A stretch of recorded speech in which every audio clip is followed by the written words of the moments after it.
have something to tell you, but honestly, I want to keep it a secret. Shh. I don't want you to know how to get into this place. It's one of Boston's new restaurants. It's perhaps one of Boston's best restaurants. Yes, I'm talking about the new sushi restaurant 311 Boston at 605 Tremont Street, owned by Chef Wei-Fa Chen and his wife Carrie Ko. Wei-Fa turns out studied with the great Masayoshi in New York at Masa's, a 3-star restaurant which costs upwards of $1,000 or more per person, making it the most expensive restaurant in the United States. Of course, that makes the $230 price tag plus tax and tip at 311 Boston seem like a bargain in comparison. And indeed it is, for such high quality food and service. We may not have any Michelin stars yet here in Boston, but if we did, this would be on the list and could be one of the ones at the top of the list. Let's talk a little bit about the restaurant and how it's set up. First of all, this is a preset menu. There are only 10 seats, and basically it's 16 main courses plus 2 for dessert. It's an 18-course meal, and I can promise you by the end of the meal, you will be full. It's absolutely delicious. First of all, you get 4 appetizers is what they call them. These are something that's more elaborate than a basic sushi dish, albeit the last one is a grilled scallop. Is fairly simplistic, but the first one starts off with hairy crab, and the chef brings out a platter with moving and wiggling crabs. Of course, the ones that we're about to eat are not those because they take about an hour to prepare. Of course, the dish is not just crab, although it includes healthy portions of hairy crab, topped with sea urchin, and then more topped with caviar. Yes, we're talking Kaluga caviar. It's absolutely delicious and comes together extremely well. And that's how you start off the meal. You start off the meal, he shows you the crab, and then he serves this in the shell of the crab. It's a delicious starting item, and again, indeed, it is a signature item of the restaurant. Next comes an amberjack that's cut up into small pieces and served topped with a salmon roe in a mochi shell. It's nice and crispy and crunchy. You take a bite of it, it just sort of all comes together in your mouth. And so this next dish features microgreens topped with sea bream and then shaved black truffles, fairly ample proportions, which is a very special dish. I asked about the price of the black truffles these days, and he said these are $900 a pound. That's contrasted with white truffles, which would be about $2,100 a pound. But again, we felt lucky that they were in season. And then lastly comes the grilled scallop. It is served with just a simple wrapper of seaweed, which is very crispy, sourced and selected by Chef Wei himself as what he thinks is the finest, again, from Japan. And that rounds out the appetizers. It was nice to have something warm as well. And so then from there you go into the sushi section. There were actually 12 different sushis. Each piece is basically, a bite-sized piece, probably smaller than that. You watch the chef make each piece one by one, and then he goes to the person and serves that person and then goes on down the line. We were sitting in the middle, which was fabulous because we were right in front of where Chef Wei stands to prepare the food. And you sort of wait your turn, you're pretty eagerly waiting and looking forward to tasting. So the items included, and here's a picture of the menu, we'll show you a picture of the menu, but basically sea bream, fluke, snapper, striped jack, squid, lean tuna, fatty tuna, king salmon, botan shrimp, sea urchin, tuna hand roll, and an egg omelet. I am happy to say that the lean tuna here was replaced with chutoro, which is a medium fatty tuna, then followed by the toro, the regular fatty tuna, and both were exceptional. The hand roll was also a tuna hand roll served in the seaweed with the rice and ample portions of tuna. So tuna fans, you get to be very happy at this meal. Lots of tuna and delicious tasting tuna. And again, everything is very simple.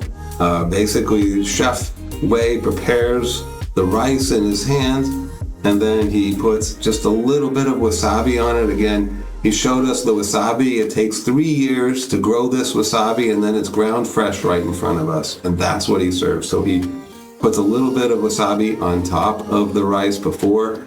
He basically clamps down with the slice of fish, basically molding it to just the perfect size and texture.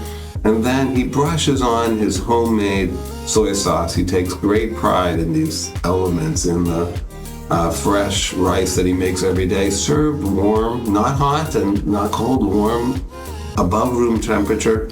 Was really some of the best rice. I asked Chef Wei how important the rice was to the overall dish, and he said basically 60% of the dish is due to the rice, contrasting a little bit with Chef Jiro in Tokyo, who's basically recognized as the grandmaster of sushi, the most famous and most talented sushi chef in the world. But every sushi chef takes great pride in their own special rice mixed in and prepared with vinegar in this case as well. So it's the texture of the rice, it's the temperature of the rice, it's the flavoring of the rice. It all comes together. It's beautiful. Well, same thing for the soy sauce. This is a very low sodium, very light soy sauce, but it has just a wonderful character and flavor to it. It doesn't come close to overwhelming the fish. It really complements it, and it is really an important part of the dish, and that's it. It comes together. Let the fish speak for itself. He sources this fish from mostly the Hokkaido market in Japan.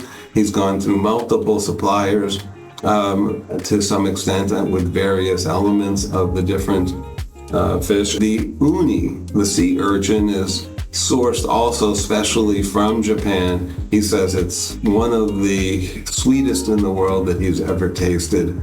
He brings out 3 big boxes. He actually tastes from each of the 3 boxes to pick what he says is the one that's most ready to be served, or that's the sweetest from the Hokkaido market, which he says is also the most expensive sea urchin in the world. And so it's basically this process, this attention to detail, this attention to quality that is a hallmark of Chef Wei's restaurant. Another integral part of the experience is the whole explanation as to what you're getting by his wife, Carrie Ko. Carrie stands behind you together with another server to make sure that anything you want, that your glass is always full and all of those kinds of things. But Carrie explains what you're getting with every dish, just sort of what's special about it, what the chef's done, and all of those kinds of things. And that's an important part of the experience. And they are there to answer any questions as we discuss things like the percentage of the rice to the sushi, or where the sea urchin comes from, and all of those kinds of things. And that kind of accessibility is very unusual and very special for a dining experience. Again, this is basically one bite at a time. The chef does urge you to put the whole piece in your mouth and let it all sort of sink in with your taste buds, and I think that's the right way to do it. The restaurant opened just 3 months ago on August 2nd, and they don't even have a liquor license yet. And in fact, you can't even bring your own booze, which would be nice, and that's due to South End regulations, not their own policy. Carrie, the chef's wife, is very anxious to bring a robust sake tasting option to the restaurant. She calls herself Sake Samurai, and it's something I think we all look forward to, but that just wasn't available. It didn't really detract at all from the restaurant and dining experience, as the focus, rightly so, is on the fish. So as I told you, I'm going to tell you about the secret to making a reservation at this restaurant. When I went to make a booking, there weren't any bookings. I got in off the wait list, and so that's secret number 1, is take the time. I only wanted to go on a Friday or a Saturday night. There are 2 seatings a day, one at 5:30, one at 8:30, and you can put yourself on the wait list for each and any seating that you want.